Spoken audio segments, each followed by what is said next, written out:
Is there anybody here wishing to speak under public comment? Speak now or forever hold your peace. Okay, thank you.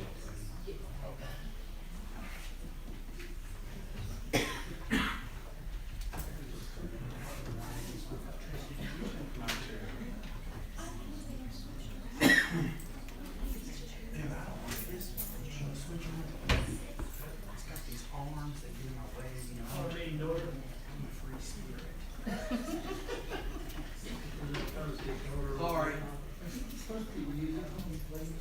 I can't have a chair with arms. I'm a free spirit and I need to be able to move and stretch out.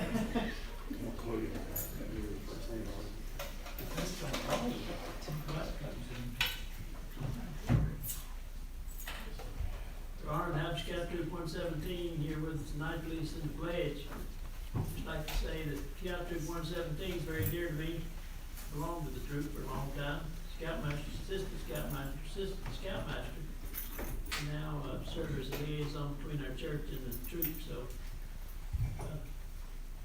I'd like to show off a little bit. That's all right. Scout is trustworthy, loyal, helpful, friendly, courteous, kind, obedient, cheerful, thrifty, brave, clean, reverent.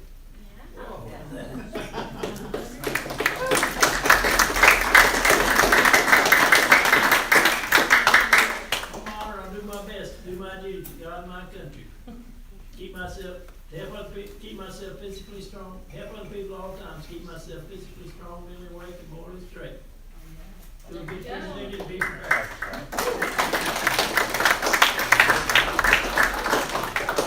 We're glad to have you fellas. If you want to come on up, try to read the names here. If I mispronounce somebody, just talk to Tracy about it. Scoutmaster Matthew Cook. Matthew, glad to have you. Assistant Scoutmaster Philip Allen. Daniel Davis. Steve Robinson. Kevin Goody. Somebody. Matthew Jones.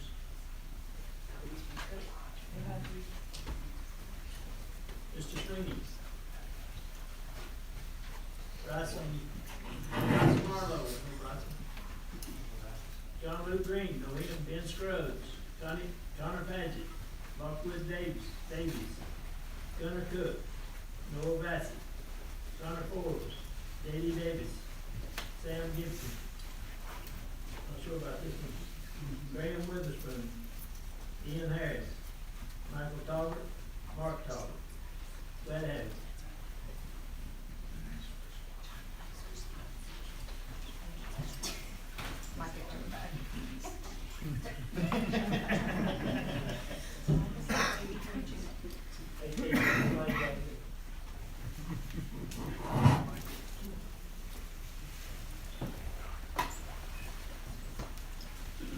Would everybody please join me in the Pledge of Allegiance?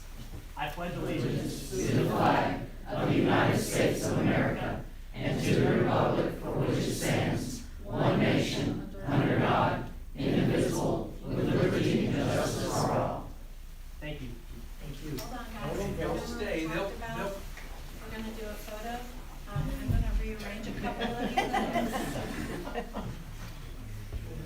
James, you gotta come forward.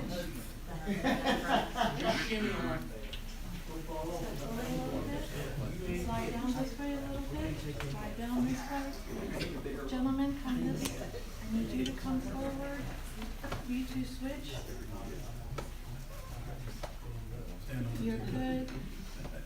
Okay, come in tight. I may have to switch off just a little bit. Need a couple hymnals in the back to stand up.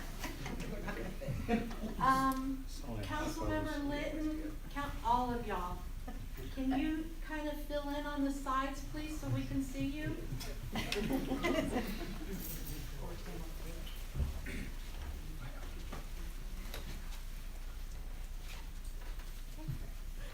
One, two.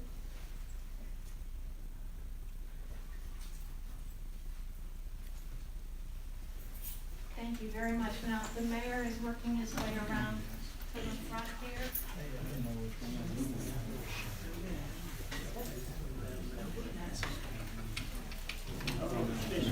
Official on your sash or not, go for it.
Thank you, fellas. If I have one, Yes, sir. Thank you. appreciate it. Thank you very much, gentlemen. You're all set.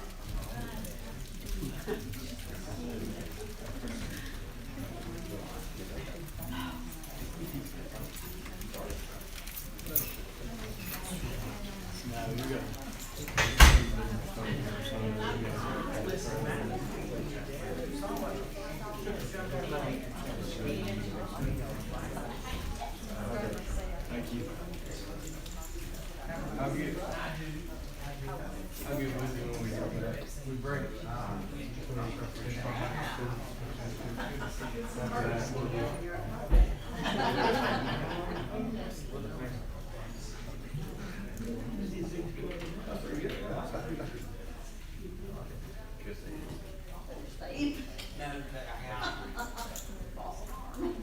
First item on the agenda is the adoption of the agenda. I hear a motion that the agenda be adopted. Motion to adopt the agenda? A motion have a second? Second. Motion have a second, all in favor, let me know by saying aye. All opposed, like sign. Motion carries. First item on the agenda is reports. Gardner-Webb University, President Nate Evans. Welcome, Nate. Well, good evening, everyone. I've been locked in my office all day, so this is the best spaces I've Who seen. let you out? Climbed out the window. So it's been a couple months, so I got a couple things that have happened since, and then a couple forward-looking things for you guys tonight. So since our last visit, we brought a missions team back from Argentina. Pretty big deal for us, and then somebody all across the globe. We actually, this coming year, our new goal, our unofficial goal is to send folks everywhere that we haven't been. And so we've got about 8 different places, 6 or 8 different places that we're starting to schedule for next year. Like I said, with Argentina being the most recent. When I was last here giving an update, we talked about the Future Business Leaders of America accounting students or finance students taking home a prize and a trophy regionally, and they were going to Las Vegas to compete nationally. I am happy to report that they finished second in the nation. And that is, again, that is against everybody. That is not a Division X, Y, and Z, that is nationally. So we're super proud of them. Planning to host them for some celebrations when they get back to campus in the fall, which is coming up quickly if you did not notice that. So encourage you to continue to follow our social media pages. Stuff's pumping out on that. We've got so many podcasts. We're probably going to become Podcast U at some point, but we're excited about getting that content out. And if you would, mark your calendars. We've got a couple things coming up. Webstock, you may have heard of it. It will look and feel a little bit different this year. But we're hoping to still have the same excitement. That will be on August 22nd. We have 2 bands locked in, and we're working on the third one that I'll let you know here first. Feeling 22. It is a Taylor Swift. I don't know if you've heard of her. Married some football player, but it is a cover band for Taylor Swift. And then Y2K is a 2000s cover band. So those will be the first 2. And then the third one should be announced soon. You guys know the deal with negotiating contracts and writers and all that kind of stuff. So we're finalizing that. Festival free for everybody to attend. I'm super excited. We want the town and the community to join us there. So if you can help us spread the word, our marketing for that is kind of some save the dates have gone out, but we're hitting it hard now that our contracts have started, been completed. On this Monday, July 12th, if you could, we'd love to have you at 9 o'clock at the football center. We're going to do a ribbon cutting for our weight room. If you remember, we did some updates. We received some very transformative gifts, and one of those was to help us redo our weight room and our weight facility. So from floor to ceiling, weights, equipment, everything, graphics, all of it, lights, it has been redone. And so we will unveil that on Monday. It will be a very brief ceremony. So if you need to pretend to sneak out for a bathroom break and miss some work or something like that, we'll write you a note. But we hope we can see you there. And it will be quick because the football team has workouts in there as soon as this is over, so they'll be pushing us out. And then the last thing I have, I don't have a date on it yet, but it will be for the fall semester. It may not be at the start because some construction is required, but we are adding a new restaurant to the university. So where Bo's Smokehouse used to be in the bottom of DCC, or the bottom where the cap is now, we will have Bo's Bagels on campus. And so that will be bagels and all the things that come along with that, but also specialty sandwiches, things to that effect, and then specialty drinks as well. So a lot of fun and exciting things happening. We don't do a lot in the summer, as you guys know, but we're excited to be here again. So thank you guys. Thank you. Next we have, Kate. I'll let you have to give your last name. Yes, Bukta. But come on up, Kate. Blooms and blessings. Oh. Right here.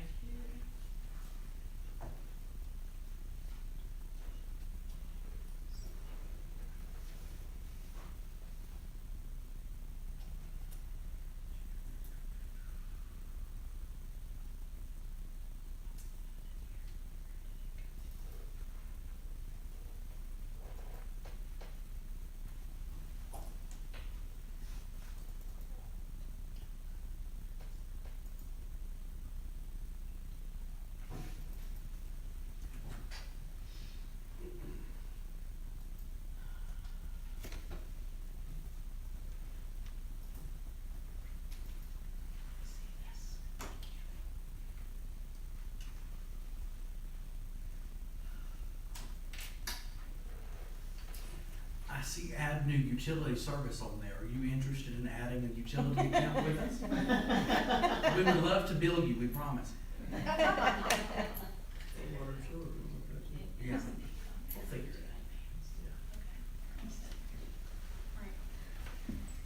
Hello, everyone. Thank you so much for having me, and thank you so much for Tracy Holland for inviting me here.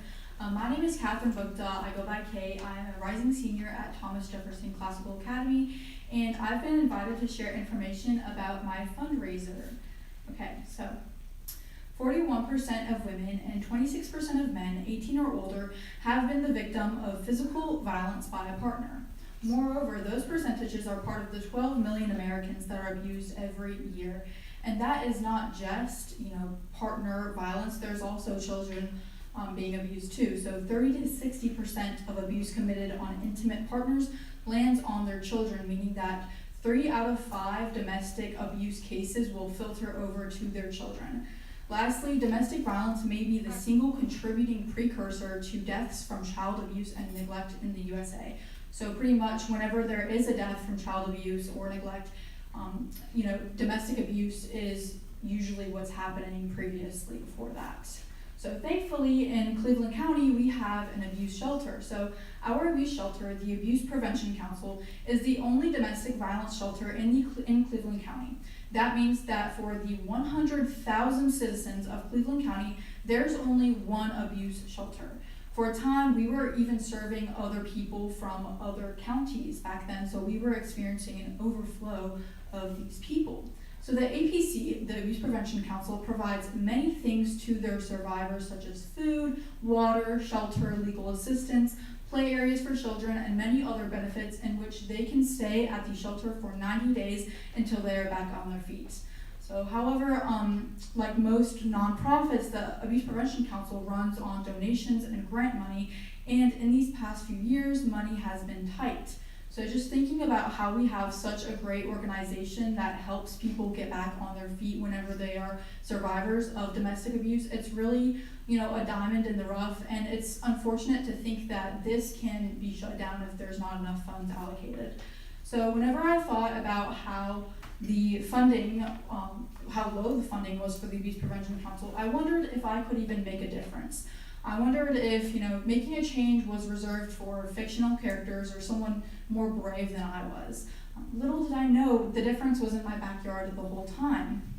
So I've always been familiar with gardening. My mother has always gardened in many different forms, whether it be like tomatoes in the back porch or a whole space reserved for gardening. I know the ins and outs of gardening, and the more that my mom has leaned into the craft, the more I've been interested. And so I have personal experience with how a fresh and juicy strawberry can brighten someone's day or a bouquet.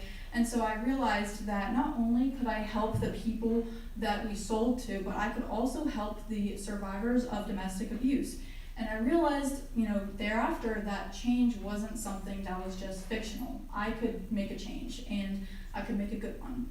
So Blooms and Blessings was created, and the notion still stands that we donate every single sale. So not just profit, we donate it all to the Abuse Prevention Council. So even if we're at a loss, even if we have to pay for the expenses, we still will donate it all.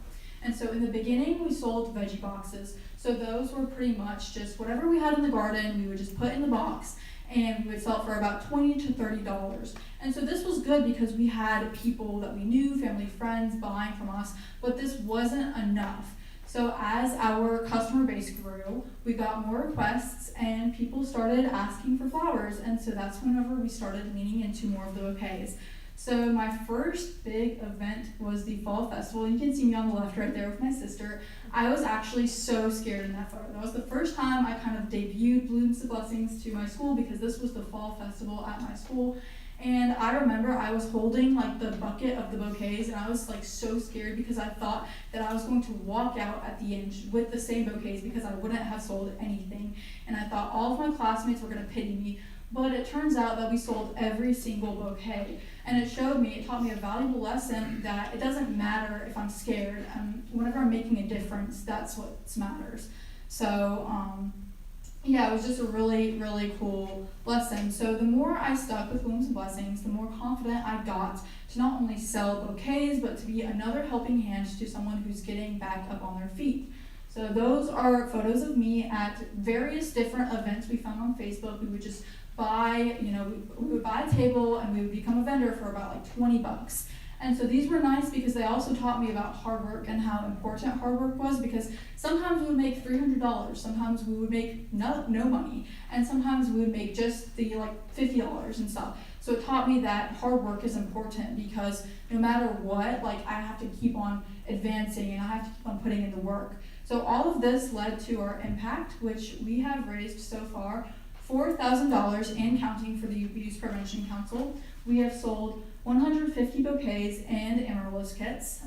We are a vendor at the Kings Mountain Farmers Market. We've planted thousands of seeds, and we are starting to get the ball rolling on our new business and family sponsors. So while I'm super grateful for every single dollar we've made, all of the money, I've realized that we could move into a newer phase of Blooms and Blessings. So instead of a $20 bouquet here and there, we wanted to bring more of an impact to the people of Cleveland County.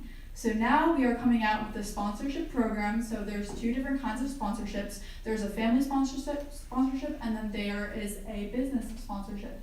And so with the business sponsors, there's 4 levels that start at $100, and for the families, there's 4 levels that start at $25. So this is perfect for anybody who maybe doesn't live where the Kings Mountain Farmers Market is, who doesn't want a bouquet or any produce, and they just want to support a good cause. So this hopefully will, evolve us into the newer stages, and we can really get some more money for the Abuse Prevention Council.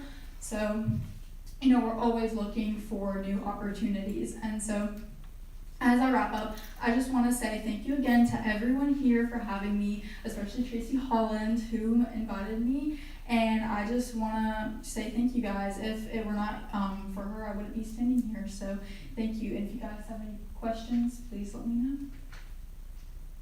All right. Thank you guys. These flowers here are courtesy of Kate. Yes. Oh, awesome. I just say you're an impressive young lady. Thank you. You did an awesome job. If you were nervous, you didn't show. This is awesome. Thank you so much. Yes, Thank great. you. I really appreciate it. Yeah. Thank you guys so much for having me. Thank you for coming. One more question. Yes. Will you be working on the 501c3 status?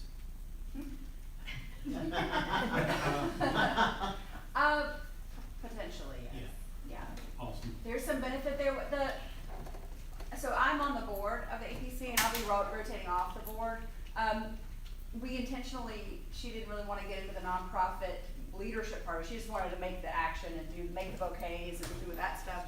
And it would be really weird for me to have a 501c3 at this point, because I'm on the board of APC and they are, so everything just funnels through them.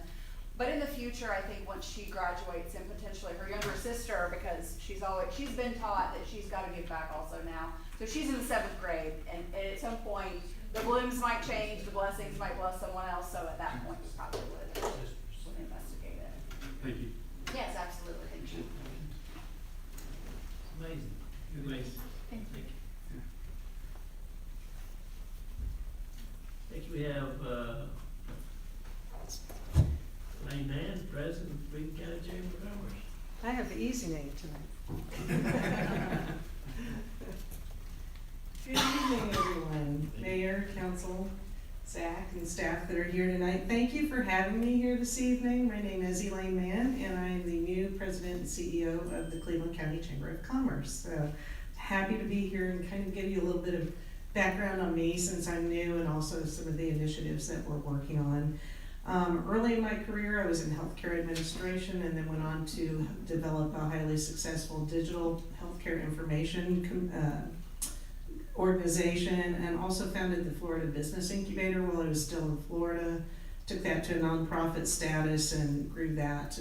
It's now been taken over by a Chamber of Commerce down there after I left Florida. So I've had a lot of experience with chambers pretty much since 2001.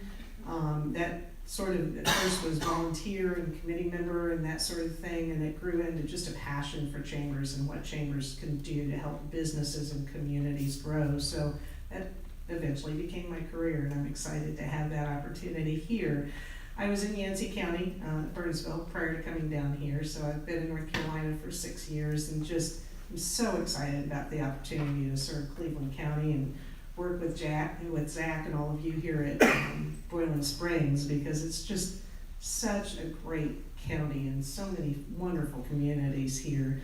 I've been working really hard in my first few months here to meet with stakeholders and community people like you, and not to find out anything more except that how the chamber can serve all of you. That's really what we're here to do, in my opinion. So I'm happy to say one of my very first stakeholder meetings was with Zach as the town manager, and he just imparted such a passion for this community and such an enthusiasm. I mean, I'm so excited to have met with him and to learn more about Boiling Springs. And he didn't just tell me about a town. He showed me what you guys are working on, the future that you guys have envisioned, and all of the partnerships that you currently have with places like Gardner Webb. I then went on to get to work with Misha Taylor over at Gardner Webb on some different projects that we were sharing through the chamber, and it developed even a greater appreciation, I guess, for what you guys do and the partnerships that you have with Gardner Webb and the town here, and working together to help each other succeed. And that collaboration is really very apparent. I also had the opportunity to attend the unveiling of the mural, which is just gorgeous. I mean, that's such a great piece of art. But in addition to that, what really impressed me was taking that creative idea and turning it into an economic opportunity and a tourism opportunity, being part of a global mural self-guided tour that will bring people into Boiling Springs to discover even more about Boiling Springs and how awesome it is. So I've really had an opportunity to see, even just in these last few weeks, Boiling Springs' vision for where they're headed, where you're headed, and what you're doing. My goal here is to make the chamber a valuable partner to you guys as well. And a chamber is all about networking and all about ribbon cuttings and all of that advocacy. Those are all really important. But to me, our real value in a chamber these days is helping a community and the businesses in it thrive and the people in these communities prosper.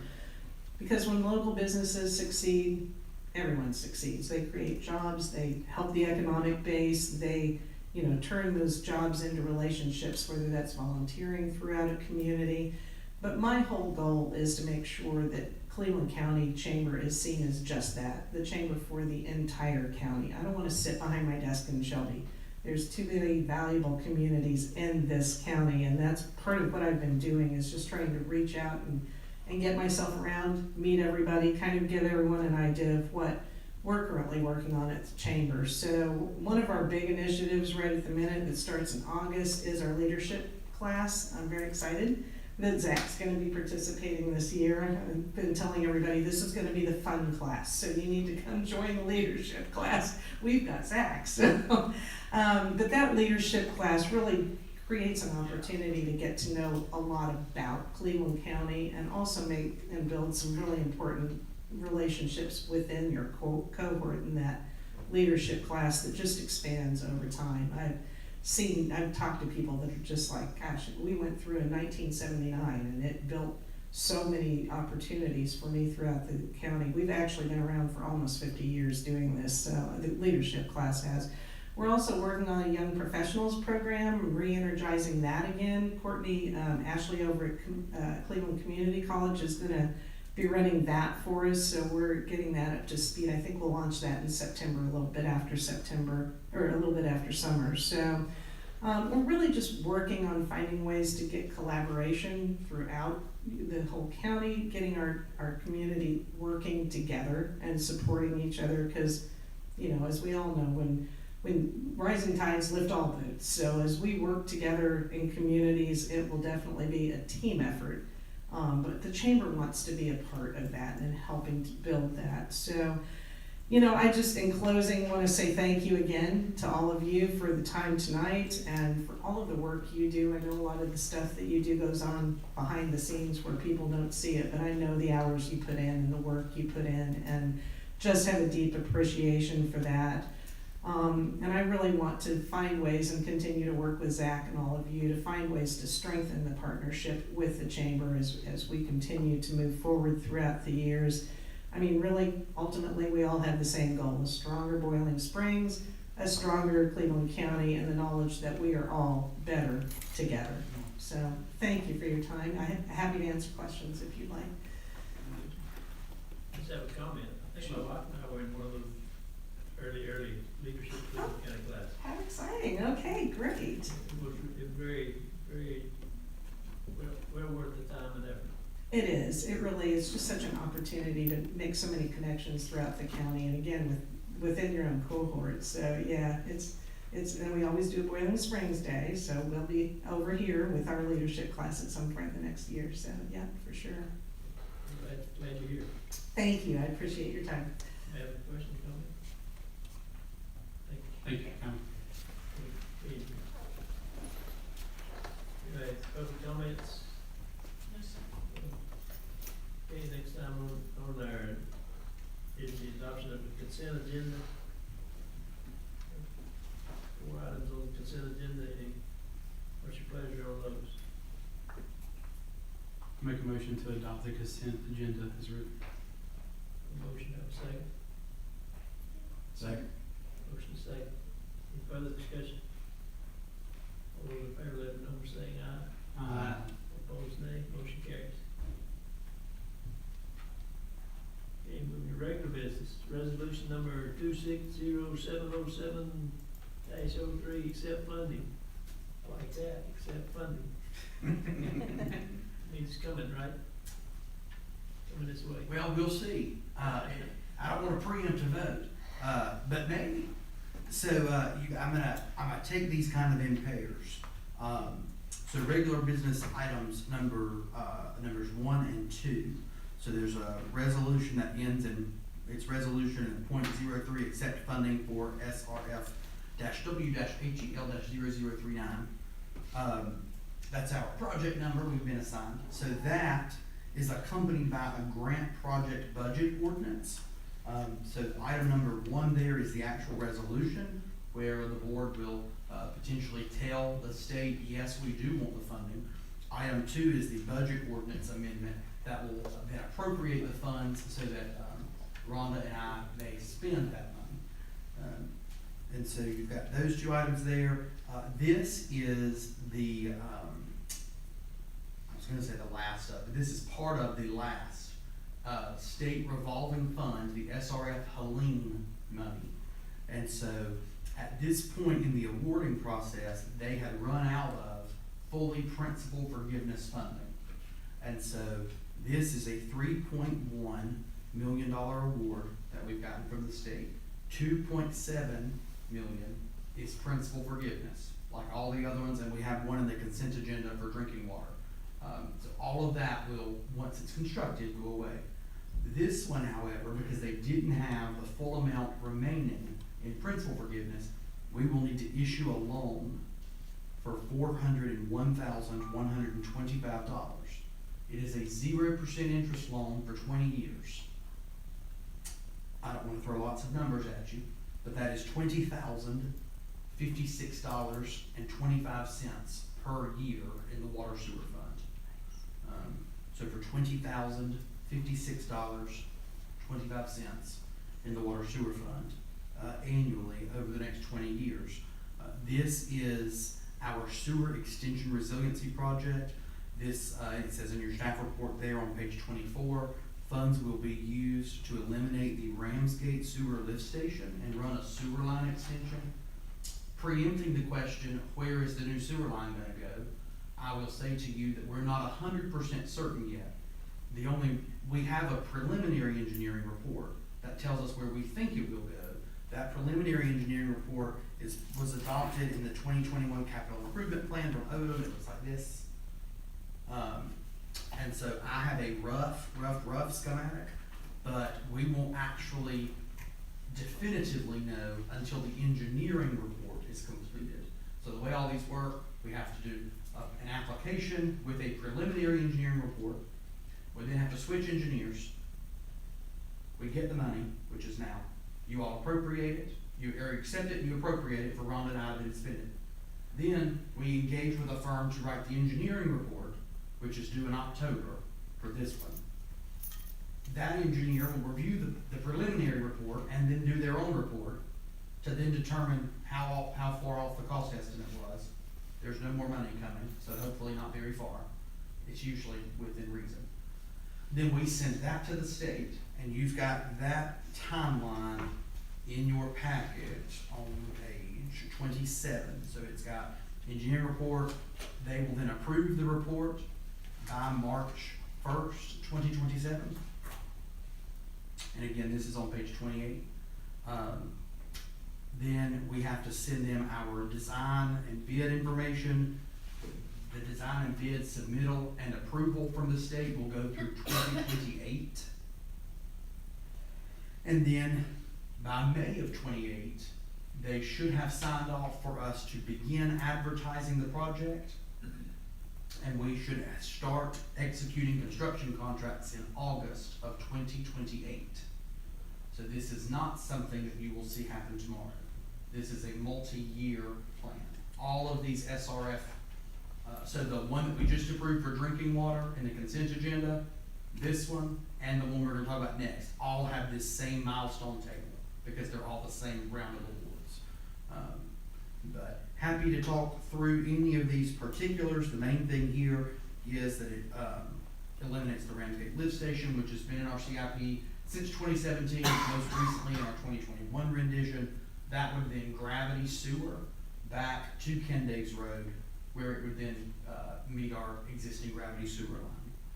And then the annual debt payment on this loan, once we actually take out the debt, so we're still a couple of years away from that, would be $20,056.25.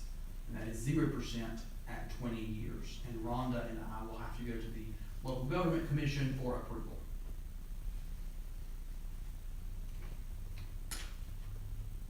I left off that this project is in the current CIP with the rate adjustments that we have already undertaken. So the McGill CIP that we got back in March-ish, this project was part of that as well. So it's incorporated into the rate adjustments that the board's already looked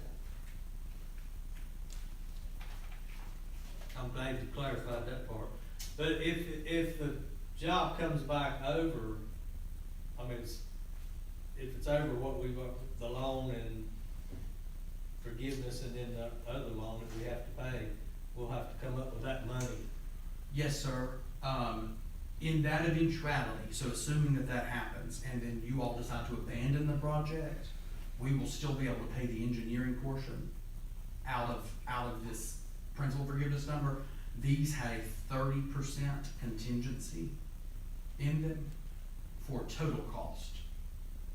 And so to make sure that we have enough headroom, Okay. there's a 30%. So we took the total cost, then put 30% on top of it. Right. For contingency, to ensure, because inevitably, there's something funky in the second engineering report that we didn't know about. And the duplication of those engineering reports are due to it being a state grant and it's required by state law. Yeah, it's federal, it's the 2 CFR 200 guidelines, under the Code of Federal Regulations. And that's what we talked about with Ted Budd's assistant that came in, so. Yes, sir. That it creates a mandatory redundancy, so we're now paying 2 engineers for the same project. It's wasteful. And the second engineer inevitably changes something, because lawyers are. I agree, 100%. But that was my point, we could be moving forward quicker with the project and with Yes. less money, Mhm. but instead, I hope that we can still follow up with Ted Budd's office about those things. And so what happens to the Ramsgate property after it's abandoned, if we do choose to do that? So the board will still own where the current lift station is. Is it removed, I mean, the whole Yeah, thing? we'll want to remove and abate all of that. That's part of this as well. That's part of the abandonment, is getting the old pumps out of there. Those are actually Piranha pumps, and so we use Piranha pumps, at the Ramsgate lift station. We also use them at the Phillips Village lift station, and so, we don't buy pumps for one lift station. We use them in pairs, so there should be 2 at Ramsgate, 2 at Phillips Village. So they're Piranhas, I don't know why, that just always stuck with me. Other questions? Thanks. Comments? So the payments wouldn't come due until like the earliest of, August of 2028, is that would be when the first payment will come out, possibly? If it follows the schedule? It should be construction, yep, right in there, yes. It'll be right around in the construction time. And that's what we would get definitive feedback from the local government commission, so Rhonda and I will go to them before that date, because that's part of why it takes so long, is because they build in time for us. So eventually, as our engineers are submitting the reports, DEQ will say to me, so that I can say, Rhonda, we need to go to the local government commission on this. I need you to get all these numbers together and prepare all this information to show them that we have $20,056.25 that we can add into the debt service for water and sewer. And we should have the money appropriated for that going forward, right? Yes. Yes. And so how much, I'm sorry. Why should it loan? I heard her whispering. Sorry, I didn't mean to interrupt the whispering. She probably said, he's gonna send me by myself. But, so how much property are we talking about here? Is it something that we will be able to maybe sell at some point to recover some cost, or is it have to lay dormant? At the Ramsgate lift Yeah. station? Oh, no, it's, Very, very small. yeah. Yeah, it's small. It's not even, I'm gonna say, I mean, it's not even, an eighth of an acre. I mean, it's little. It's literally a little square. But it could be sold back to the two property owners for. Yes, to reduce that's, some of the costs. yes.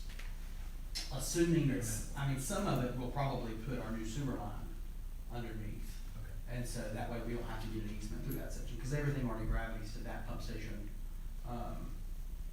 you know, as it is. And as a reminder, so one of the reasons why this qualified is because this is technically a sewer extension, right? So the state, so the SRF funding is designed to help us build either better drinking water systems or better wastewater systems, not to pick up customers, because that's not a concern of theirs.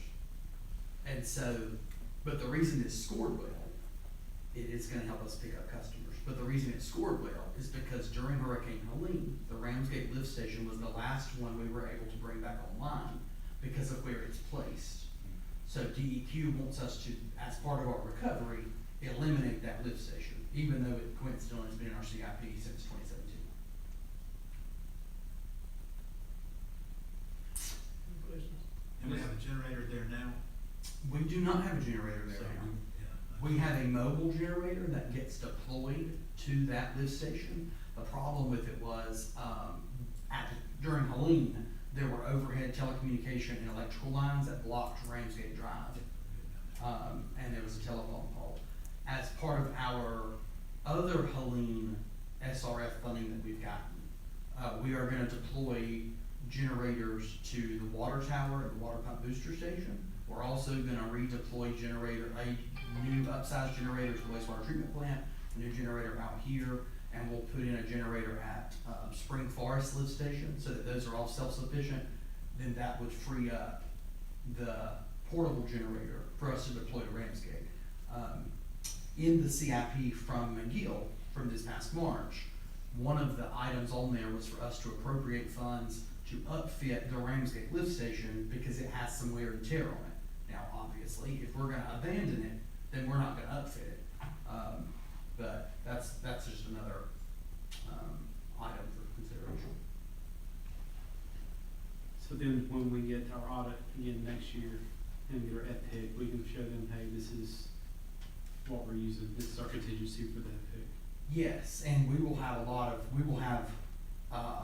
a hearty book of projects to send to the state to say, look at all the things that we've done. Since we got that FPEC this past year, we've replaced the Wall Avenue sewer line, we've replaced the length of South Main Street, with ductile iron pipes, and both of those lines have been brought up so that they're at the peak of their amortization period. I'm trying to think, is that the only two things that we've replaced, Rhonda, that you can remember?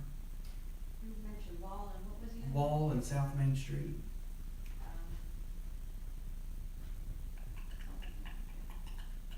Last year we did another one last year too, but it was Wood Creek Apartments we did last year. But yes. So those will help our numbers. Increase and or slow their decline. But we'll be, in 5 years, I know that sounds like a long time, but once all of this has run through, we will definitely be back above that 50% threshold. Should be well above. Other questions, comments? So we need to adopt the resolution. Yes, sir. We need one motion for the resolution and then a subsequent motion, ideally to approve the project ordinance. Okay. I'll make a motion that we adopt resolution 260707.03. Motion, Councilman Wood, second. Second. Second, Councilman Davis, any further discussion? All those in favor, let the number saying aye. All opposed, nay. Motion carries. Okay, so we need to, for this 26070707-2. Yes, sir.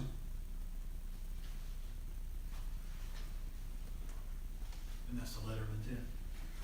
So grant project ordinance, that's 26070702, will amend our grant project fund so that Rhonda and I can sign contracts to actually build the water line that we have just told the state we would like to build.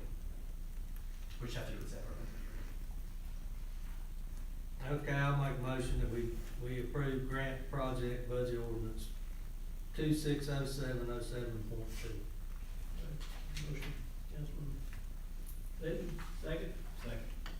Second from Councilman Thomas. Any further discussion? All those in favor, let it be known by saying aye. Aye. All opposed, nay. Motion carries. All right. So that moves us up to resolution number 260707-04. Yes, sir. This is on page 33 of your agenda packet. So, same story here, almost exactly. So this is the same type of SRF loan. This loan is for a little bit more money. So they typically do these with a 75-25 split. On the last one that we just did, the Ramsgate, they had a little bit more money left over, so they were able to get us below that 25%. This one is the traditional 75-25 split. The difference is, this one is still 0% interest in 20 years. That's not part of the traditional state revolving fund loans. So, like if we went out today for a regular plain old SRF loan, it would not be at the 0% for 20 years. It would be at market rates. Sometimes you can get them to go down 1.5% if you check enough boxes. It just depends.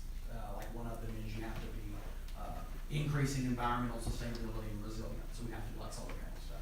That's a way that you get percentages off. So you have to be careful about that. But so I say all that to say, it's still part of the Helene funding. This one is to replace, and again, this is on page 33 there.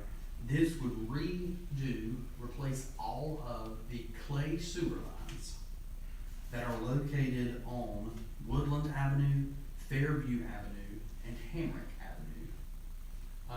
We've talked about these lines before, so they are downflow, downhill from the Ingalls, and then it goes underneath Bethel, and it comes through the back of the old Boiling Springs Mill at West Cleveland School. And so then that is all currently PVC. So council several years ago had staff replace that section with PVC. This would now replace, right as you're coming into Woodland Avenue, it goes back to the clay lines. So this would replace all of those clay lines all the way up to our main line here on East College. So it would abate all of the clay lines from Ingalls all the way down. We've already done Ingalls to the West Cleveland School, so it's really just that Wood Hill neighborhood. One of these lines that we've all discussed in particular runs diagonally. So there's the lot right here across the street from us that's got the forest. There's like a little old house in there. One of these lines runs diagonally through that parcel, and it's made that parcel unusable. So the idea is, by eliminating these clay lines, getting them out of that parcel, it will free that parcel up for some kind of commercial development. Also, one of these clay lines runs through the parking lot of the building here, that's the Lost Dog and other things. It runs through that parking lot. So this would we would just leave the line underground, but we would cap the ends, which would use it, that's typically what we do. So it would abate both of those things. So it frees up a lot for commercial development, then it gets that out from underneath the asphalt. Aside from all the other benefits of getting those clay lines out of the ground, because those clay lines move and they keep grit and infiltration. So annually, this is a $487,060 20-year loan at 0% interest. The annual cost of this is $24,353. $24,353. In total, combining that number with what you just approved, that would bring our annual debt, if this is also approved. So the new debt we would roll on is $44,409.25. And that would all be serviced by the water sewer fund. So $44,409.25, assuming that this passes as well. But happy to take any questions. Like you said, basically same timeline. Yes, sir.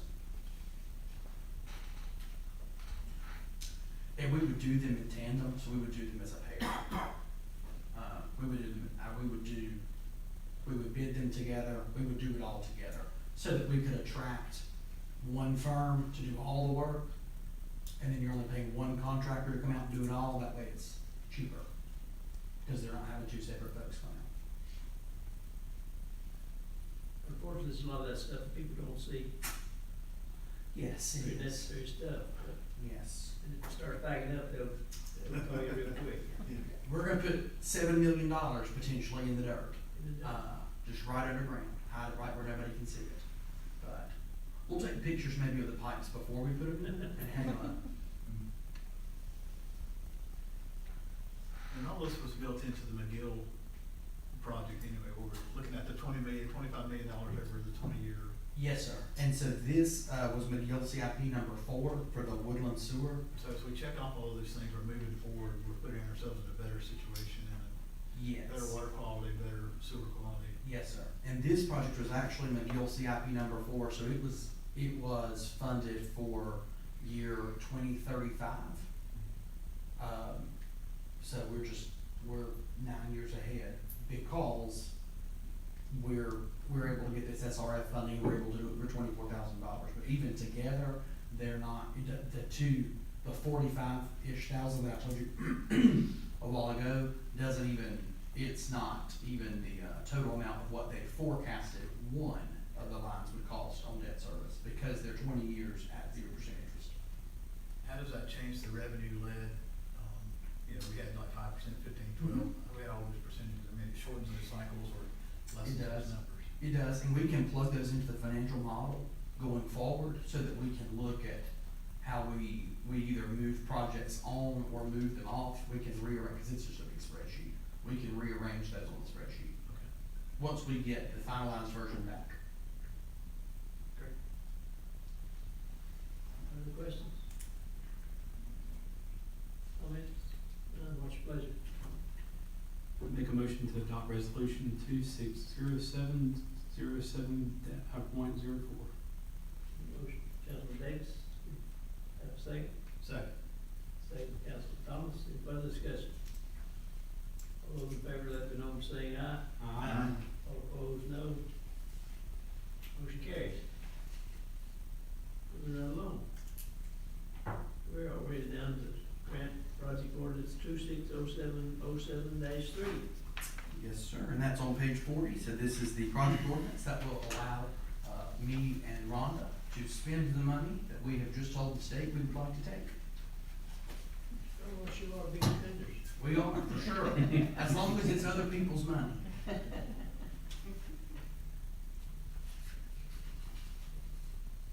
So this basically just to authorize you to spend the money, right? Yes, sir.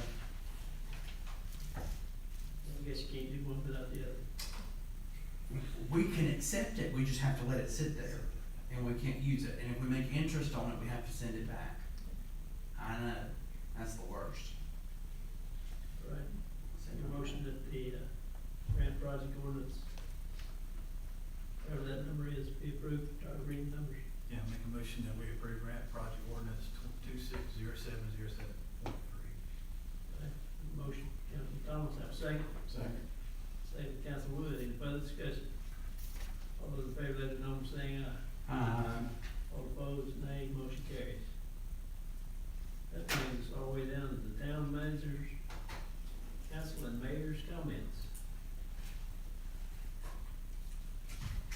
We're going too fast, so let me slow us down here. Let's pump the brakes. Couple of things, 12. We are looking at prototyping and being a guinea pig, which we do sometimes, for an artificial intelligence receptionist. So when you call the town, so what's happened is we've got folks who, at night, on the weekend, will call the non-emergency police department number wanting to talk to someone. And there's no one here because they're out patrolling the town. And so we started with that idea, and I think we're gonna incorporate some of it, at least on a trial basis, to the town hall side. But you can talk to her and say, how do I do a zoning permit? And she will text you the zoning permit form. Or if I've called her and screamed just like an angry person, not that we ever get any of those phone calls, just in case. And so she answers, she's very responsive, very good. You can ask like, well, what day's water cut off? And she knows what day's billing. And she has all those answers. Now, if she cannot answer your question, she sends you to us for us to answer your question. So you'd still get to Emily. But we've looked at trying this out. We're gonna pilot it on the police department side first, see how well it goes, and then we're gonna put it through, on the town hall side, assuming that it goes okay, as a trial run, just to see. We don't wanna lose the small town customer service that we get, but we also, for things like, how do I do a zoning permit, and she can send you the link, those kind of things are a little bit, I say she, because it's an AI female. And she has a name, but I can't remember what it is. Thoughts on that? Strong opposition to that. What's the associated cost with it? We are guinea pigging it right now, so there's no cost right now.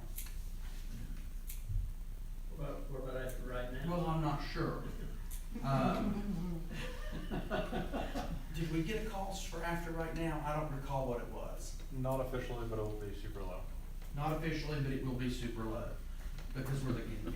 Are there any other municipalities who use this service? Not that I know of that are municipal units, but I actually tried to call, so you all will notice I have a bandage on my head. I was trying to call my dermatologist the other day, and they have one. And she introduces herself. I was trying to call my eye doctor too. Didn't go well. Yeah, it was getting on my last nerves. Yeah, so I kept That's saying. back saying, all the hours, like they were open. They weren't open. Hours when you tell her that you wanna talk to somebody, she sends you to Emily. Because I tried. What if Emily's not here? Oh, well, it just rings on the main line. It doesn't say Emily, it just goes to the main line, so it'd be like regular if you're calling.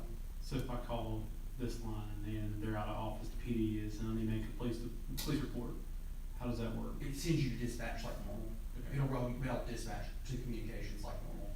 Okay. So that's what happens, if you called and if you called our side and she couldn't help you, she would send you to the main line, which rings, at Emily's desk, then it kicks to Haley, then it kicks to Tisha, then it kicks to Rhonda, then I think it goes to Tracy, but I wouldn't swear to that part. It kicks you to office. And currently, if you dial 9691 after hours, it's just gonna ring.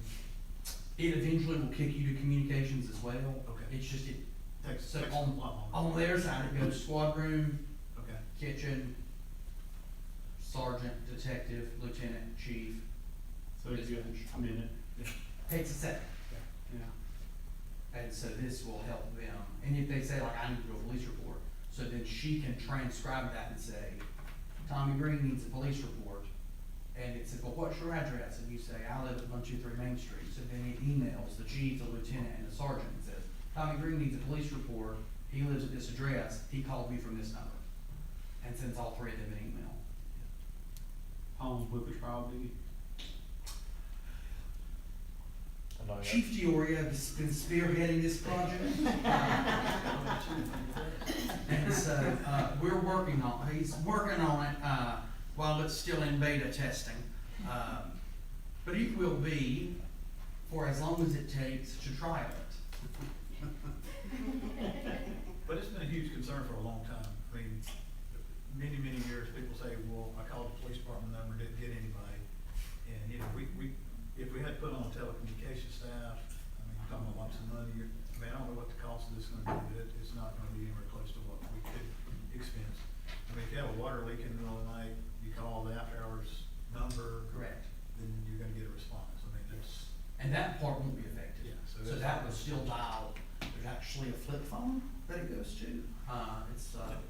It's a Mike Jabert style flip, it's still this size, except it flips up, so it's two of these.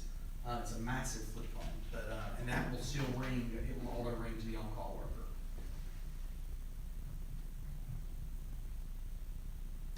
Hesitation on that, are we okay? All right, we'll make sure that she's not mean to people and that she works. I promise. Mark it down. Mark it down, I promised. So, I did just get a phone call about this, but, the email that I received from Tractor Supply was that they are closing later this month, and they plan to start construction sooner rather than later, and they're anticipating being opening, end of April, beginning of May 2027. So that is the plan. That may change tomorrow, but that's what they told me in an email. On that same subject, we are meeting next week for the purpose of approving the water line coming in, or the water line bid coming in for Tractor Supply. So we're gonna meet next week for that. So we'll need you all to, I will not have the bids until 2:30 next week. So we're opening them on the 14th, and in the interest of, awarding those at the earliest possible time, since we already had a meeting scheduled that night, we kept the meeting there so we didn't have to delay another 2 weeks and or have a notice meeting. And so that's we already had a meeting scheduled, so we'll just have a regular meeting. It'll be a subcommittee meeting, but you know, those are regular meetings. We'll award that contract, and then get them moving. I will have a better idea then when they can start digging the water line. Is that 5:30? Yes, sir, 5:30 next week. And so without saying the number, did we budget, a number specifically for this water line? Yes, And so we're hoping that the bid will come in less than that or close to that. yes. Cause I don't know, if we say a number, then somebody could see that publicly and say, hey, I'm gonna bid. Right, yes. No, I do Go to the not. budget and say, hey, this is what they get. With our two preliminary engineering, well, our preliminary engineering report and then our regular engineering report, both forecasted a similar cost for this line, so I'm confident that it will be around those two numbers, Okay. hopefully. But, you know, we'll see. I believe at your desks, you all got, one of these Cox and Combs flyers, is that right? I've got them right here, I'm sorry. Yes, and they're beautiful and we love them. So Cox and Combs, Thursday, July 23rd from 5 to 8, across the street. And then there is a family fitness festival. This is not necessarily town sponsored, it's not something we've done, but, Stacy, who does our Pilates in the park and yoga in the park, has put this on. And so we wanted to share that with you guys too, just so if y'all wanted to come out, you're welcome to do so. She's rented the park for us on that day. One more Tractor Supply thing. So, Tractor Supply, since I got this in my hand, I thought I would share it with you all. We've talked about system development fees. So the system development fee for Tractor Supply to hook onto our water line is $209,000. So that money will go into our water sewer fund capital reserve. And so they'll write us a check for $209,173.34. And that will go into the water sewer fund capital reserve. Theoretically, we could use that money for, we could appropriate that money to pay that debt service, right? Cause it's for capital outlay. And so I thought that was, since it was on my desk today, I found that interesting. So I wanted to I share. have a question. Yes, sir. This kid, what age is their age? No, no age. Count kids, right? Kids at heart count. Kids at heart We're a big count. kid now. That's fine. Bring the goat. There you go. It's a great thing, I think. Doing lots of good stuff. Sorry. See, I'm moving too fast now. Rescheduling Zootopia 2, so bolo for that. That'll be movie night in the park, Zootopia 2. I'd never seen the first Zootopia, so I had to go home and watch it. 5 minutes in, Madeline told me that the little rabbit, is she a sheep or a rabbit? I don't know, the little rabbit thing wanted to be a cop. I said, God, Madeline, you ruined the whole movie. No, that's the premise of the movie. I couldn't remember if it was a rabbit or a squirrel. It left a big impression, but Zootopia 2, I'm not gonna watch it until the night up. So we'll all be shocked. Halloween, Haley's working on a Halloween movie night.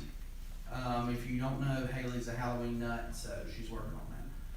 Thoughts on this? So for the craft show, is it imperative that we have a live band perform, or could we have a DJ? The DJ is significantly cheaper. I'm gonna say $1,500 to $2,000 cheaper. So that's why I'm asking. I think, as you all know, I would plug in a phone and put on Amazon Music and be happy as a lark. But I don't know how many people at the craft fair are doing kind of like the sit and stare, like at the car show, some people gathered. But I don't know if at a craft fair they're gonna do that. So I wanted to get y'all's opinion on that. We need to book the stage and band if we're gonna do that. But I wanted to run that by you all and see if we could do a DJ, if that gave anybody any heartburn. I'm fine, it'll be a person, it'll actually be a DJ, it's just, they'll probably be on the steps of the town hall. What's the date of the draft fair? October 10th, Tracy says. October the 10th. 9 to 1? Yes, 9 to 1. Well, DJs typically can play a bigger variety Right. of music, so I'm all for giving it a try. Sold. I don't know if it's gonna be, we'll see what happens. DJ. Sold. Good. Some of them are really entertaining. Oh, yeah. Depends on who you get. We need to get that marshmallow who's got the big square head. Yeah. Yeah, that's gonna make. Now we're cooking. Might be a lot of money. Did anybody get paid? Okay, your payroll's gonna hit tomorrow night. Payroll day is Wednesday, just FYI, but Rhonda usually gets those processed super quickly. And so typically it's hitting on Mondays and Tuesdays, but this month, we're going, and this is my unapologetic segue into, we're changing finance software, don't forget, we're in month 12 of 16, so I hope 16 is still the end. But we're changing those, we've done payroll now, and so Rhonda has been working through payroll, she was here till 8 o'clock last night. So we've gotten all that in, but she's got that squared away, so your check should, that massive check that you all get, should be, $184, except for the mayor. Monty. Yes. 92, right? Yes, right, yeah. We keep yours. Maybe we're worth it. That's exactly right. Actually, Connie's paying us. You just don't know it. Connie writes a check when she comes in. Why should come over here then? Hey, give me a laugh. We, so that, if your payroll's late, that's why. Next week is utility billing, so we'll be switching, so this week, if you come in and you say, my name is Ron Wood, and I'm gonna open a new account, we'll key all that in, and you won't notice a difference. But what actually happens is your application goes in a folder, and they've gotta manually rekey all of those next week. Because this week our system is frozen and is in upload or download or reload or grab or whatever they call it. So it's all being imported into the big cloud, which we call Cirrus. And so they are taking it up there, and Rhonda and them will be valiantly charging through that whole process next week. So thoughts and prayers for me. I have one question on that. When does that affect the drafts? I don't think it ever will. Rhonda does not think it ever will. I think that the drafts won't, I don't think the drafts are going to be affected. Okay. I think we've already, as long as you've already switched to the new thing, which is red, and I can't remember its name. Express Bill Pay. I don't think you need to. I think that this, I think the new software is going to handle drafts just fine. I don't think we're gonna miss a beat. We will Well, that find sounds out. good. We'll see. If we need, if we're going to have to switch, we need to be very clear on that. Yes, if Get we're- that word out, because I think Express Bill Pay was trying to push their going to be able to do grass, but they're, of course, not the same as, they're kind of affiliated, but I don't think we're gonna lose the ability to do grass. Oh, no, it's good. Yes, it's, Local. mhm. What we'll do is we'll just have a whole lot of cutoffs one month, and. Oh, no, we won't. That'll be fine. Nobody's gonna be water. That's exactly right. And that new $25 late fee, up from $10. So, we'll be balancing the books. North Main Street repaving, reached out to DOT today, talked to them. So, all of the SRF projects, because this should be the last 3 that you approved tonight, what you're gonna get from me is a big map. I don't wanna increase or decrease your expectations because I'm not making it and I've not seen it, but our engineering firm is making one. And it's gonna show you all of the SRF projects. So all the infrastructure projects that we've got going on in the next 5 years. We're gonna push that to y'all, get your feedback.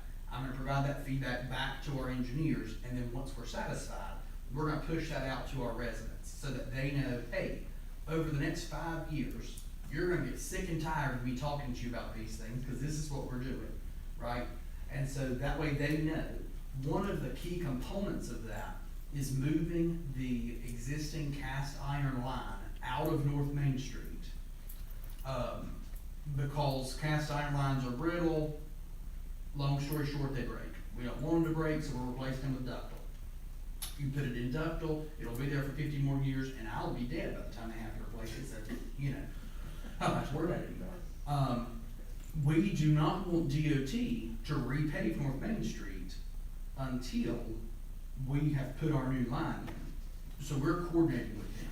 It's currently on the schedule for 2029. That is when, we think that's fine. We're gonna actually have a meeting with DOT, me and our engineers and Ridge, and some other folks are gonna all get together with them. In the shorter term, that's a quote from DOT.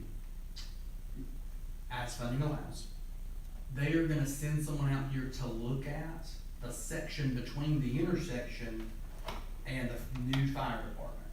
Because that through there seems to have, to them, when they scored the road, that scored significantly lower than the rest of North Main Street. So they're gonna figure out what kind of treatment they want to do. They suspect that we have a leaking sewer line.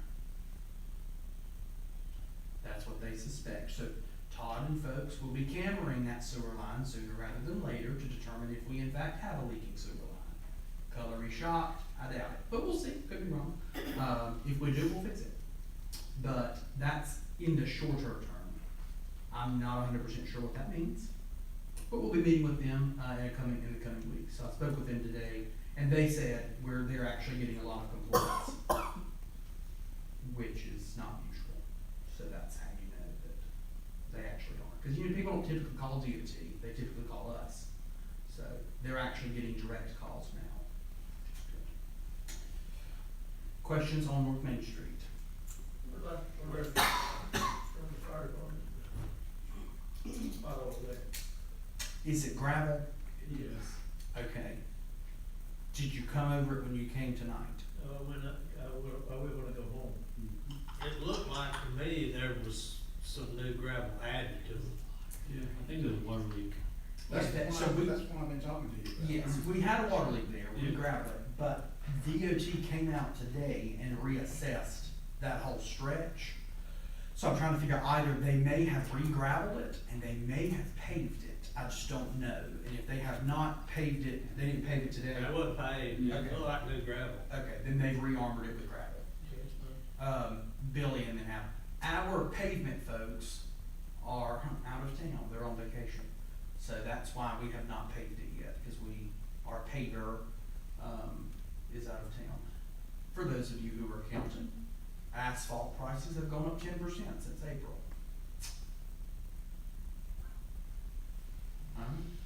How's that? So what part of the line are we going to be replacing from what point to where? On Main Street, on North Main? Yeah.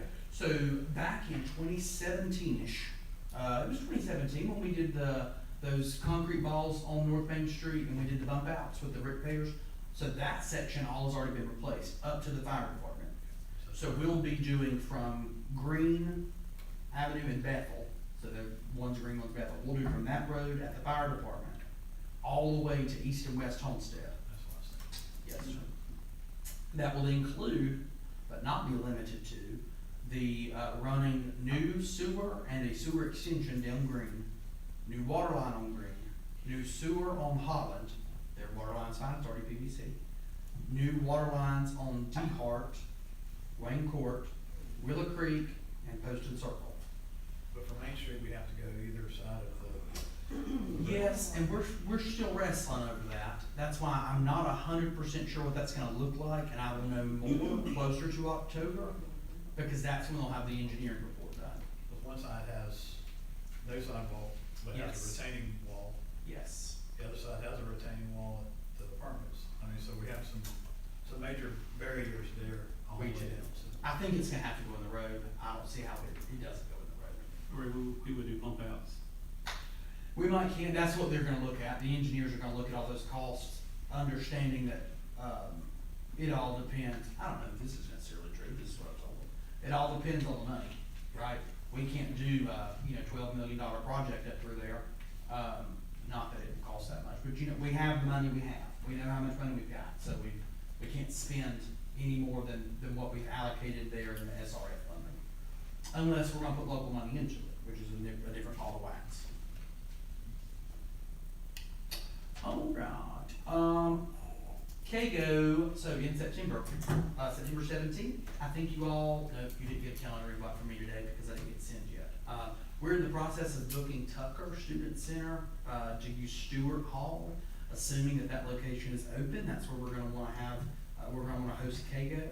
I think potentially Congressman Moore is interested. I know Nate said that he was interested, he had to leave. Nate said that he was interested in attending as well. And so to bring, welcomes on behalf of the university, but we're excited to do that. That'll be September 17th.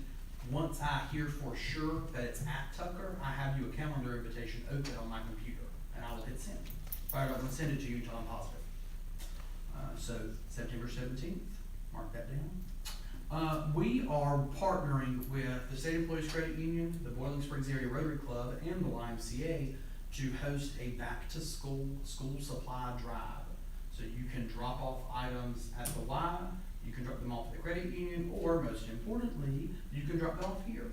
And so that's a joint effort between the four groups to take school supplies into our local community. So all of those will stay, they'll go to Crest Middle School and Crest High School. All right. Hendrick is here. Hendrick is a foreign exchange police officer. Hendrick, I don't know what to call you.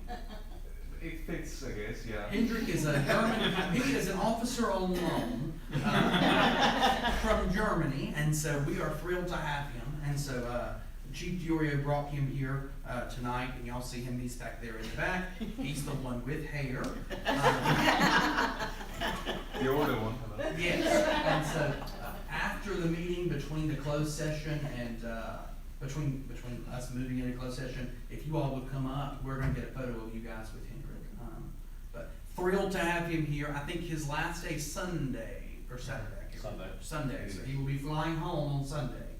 So he has been given the tour of Western and Central North Carolina.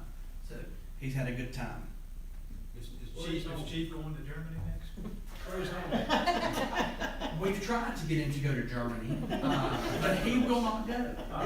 We've tried to get him to go anywhere. Yeah, that's right. Where's home? West Germany will that be? Where in West Germany? 30 minutes of Cologne. Well, stationed there for 19 months. Not there, I'm stationed in Germany, but I know where it is. That's great. And thanks all for having me. So the big question is, have you tried the liver mush yet? What did I try? Should I try? Yeah, it's a local cuisine that we call liver mush. And it's a breakfast item, some people eat it 3 times a day. I mean, I had fried pickles, that was quite an adventure. Actually, the guy came to the bureau, from Canada, he told me, he said, before I go back, he said, I've heard about this, I always like to try something local. He said, I want to try liver mush before I go home. So we went to quick snack, they came in, they were on the way to the airport, so we got a liver mush sandwich. He left the airport, haven't heard anything from him since. Don't try to drive down the road, might see a liver mush sandwich on the side. That's right. I made a list of food for him to try. It's Sundrop, Cheerwine, liver mush, barbecue from Red's and Alston's, see if he can tell the difference. So he's, I think they've done a good tour. They've done Charlotte, they've done Hendersonville today. Henderson County, Henderson County. Charlotte tomorrow, here, Gastonia, he went out and shot some shotguns and rifles with the guys the other day. I'm sure Jonathan was there coaching him along, as Jonathan does. He and Chief Diorio are headed to Boone on Thursday and Friday, while Hendrick is gonna shadow Boone PD and App State PD, and Chief Diorio will be teaching a crisis negotiation course. So, 2 birds with 1 stone there, but happy to have him. He's fitting in really well over there, and if you talk to him for a couple of minutes, what you'll learn is that he knows more English than Jonathan does.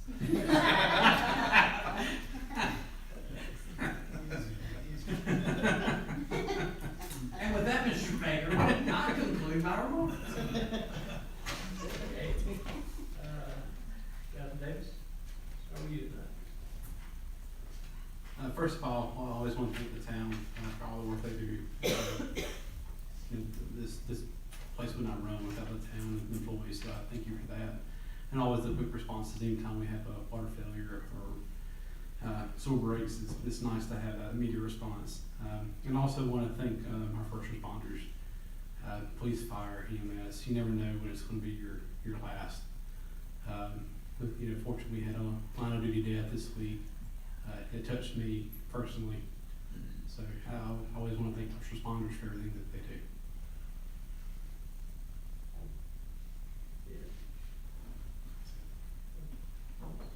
We've already touched on a few of the things I was gonna ask about, so the roads on Main Street, we're addressing that. And water leaks, what's our normal, I mean, do we respond to them, how quickly? I noticed that one leak was for a couple of days there in front of the fire department, the old fire department at Francis Brothers. I mean, I noticed the leak for several days, and then, I don't know if it didn't get called in, or didn't get reported. How does that normally happen if we have a water leak? Is it an emergency response, or do they go out and triage it and say, well, this is not something we need to fix right now, we'll fix it in a few days? Yes, so it depends on the type of leak and the amount of water that we're losing. Because sometimes we may not have the clamps, or depending on the top, so that's a cast iron line. And, no, I lied to you, those aren't cast iron, those are different, those are service lines probably. So there's some other, if it's like a cast iron line, we probably are not gonna have those clamps here, so we have to go to the local hardware store or Lowe's, or they'll have to go pick them up somewhere. And so depending on the situation, the type of line it is, and where it's located, that's gonna affect our ability to get in, to deal with and abate the leak. There are times, like if it's in somebody's yard and it's, more localized, I've known that, like we had a very slow leak on Albertville that we knew about, but we couldn't get to because of everything else. It was a slow leak that lasted for 4 days, but we weren't losing tons of water. We just knew because the grass was really green. I'm just curious. Yes, If there was they do, they triage it. Okay. Billy, now, sewer leaks, that is not the case. We have to get on that. Sewer leaks are immediate, response. They are out there, quick, fast, and in a hurry. But water leaks are a little bit different. I wanted to commend the chief again for his message and the flyer that went out about calling the 484-4822 number, and I'm glad we're looking at a way of letting citizens know, because, when I was the police chief, it was, people would say, hey, I came to the police department, nobody's there, or how do I contact you guys after hours? So I'm really, really pleased that you guys are working on that. It's not a new problem, and I hope that we can eventually solve that problem completely. And, but I just appreciate that message and the flyer.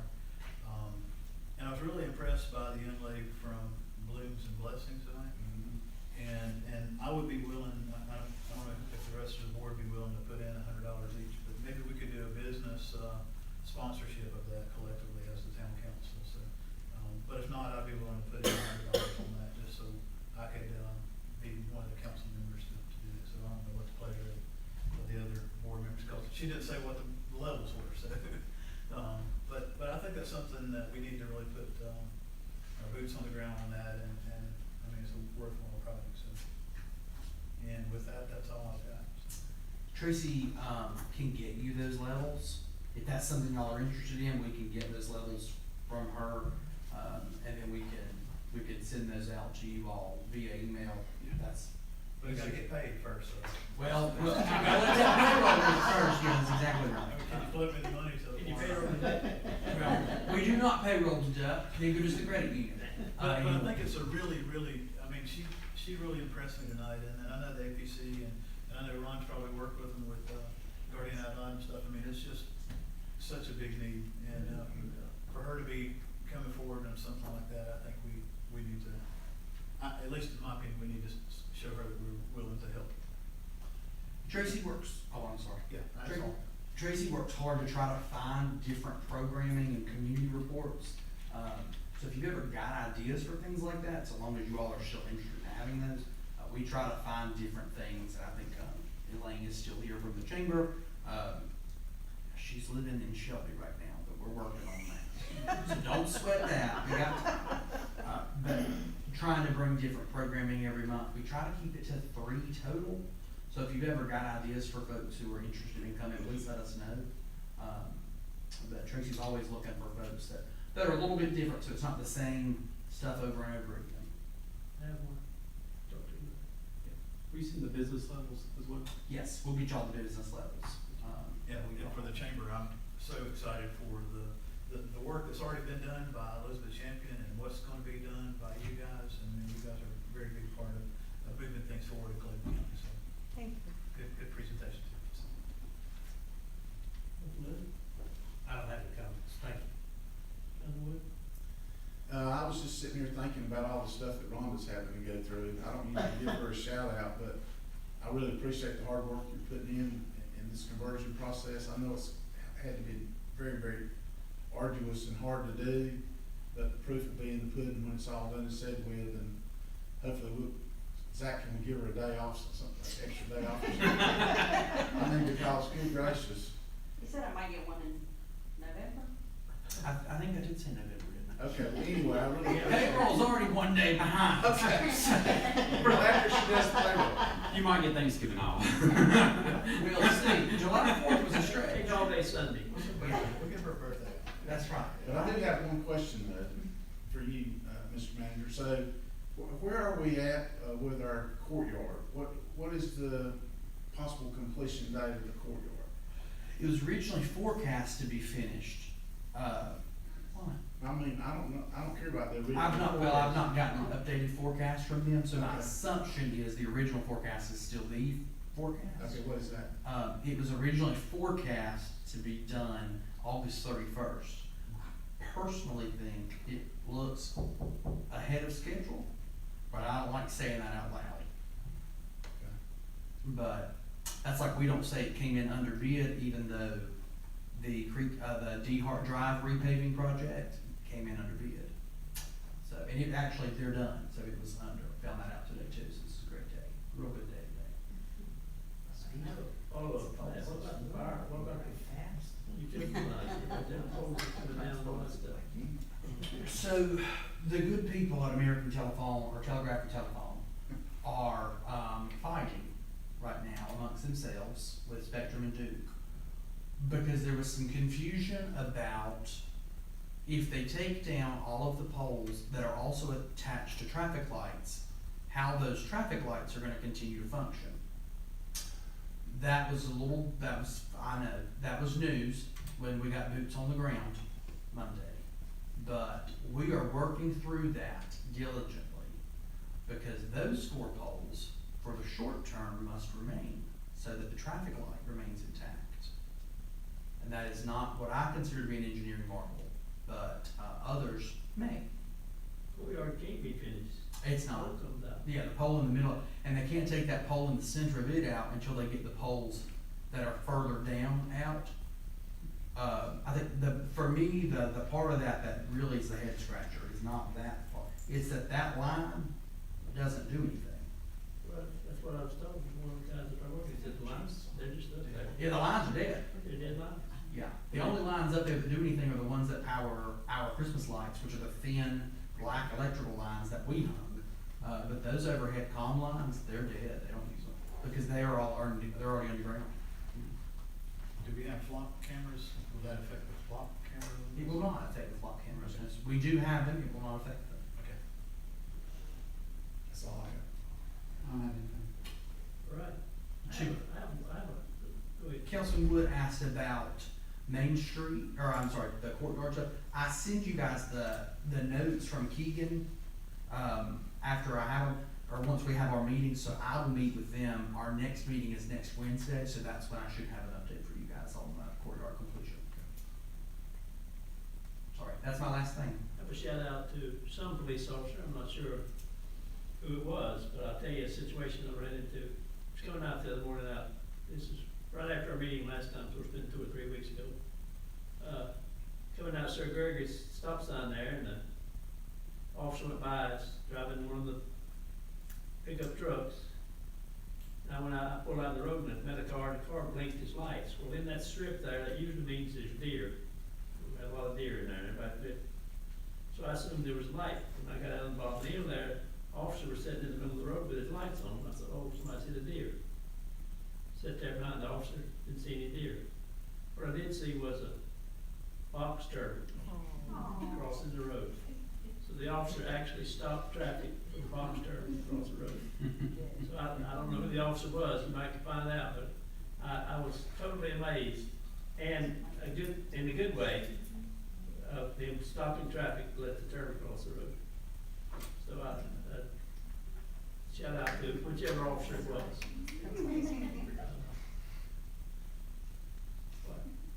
You can actually pick those turtles up and just take them across the road in the direction they're going. You don't have to wait and let them cross.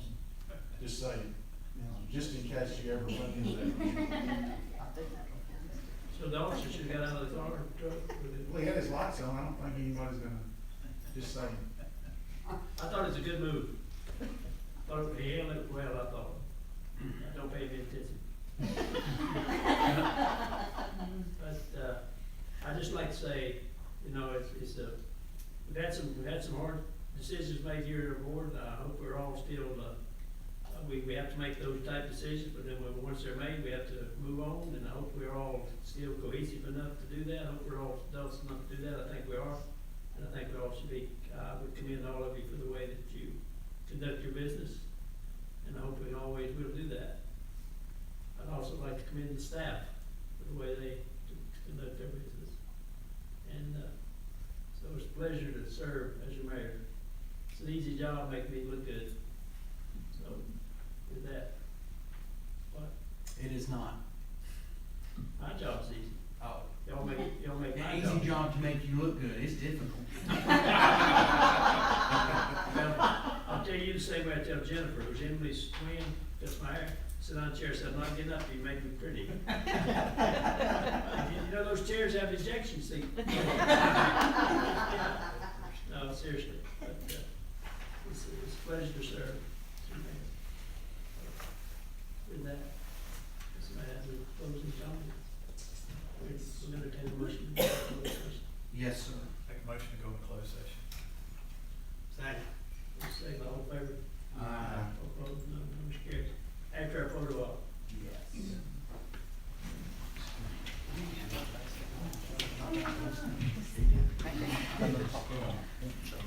Sure.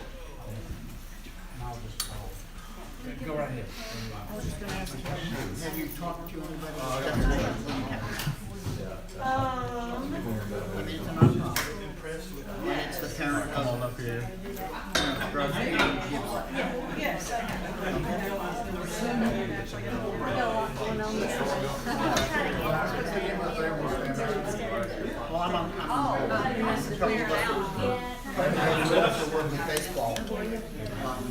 trying to, I think we're looking at the same goal. You know, William County, Shell, so we're trying to. Well, wait, I actually don't care. Oh, you don't care, okay. Well, I care, but I wanna do Well, everybody up here. Thank you very much. I don't have a car. I'm retired. Get the mayor.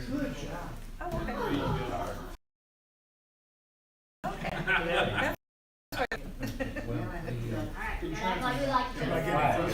Somebody knows that they're inviting you to that. I don't know if you know this.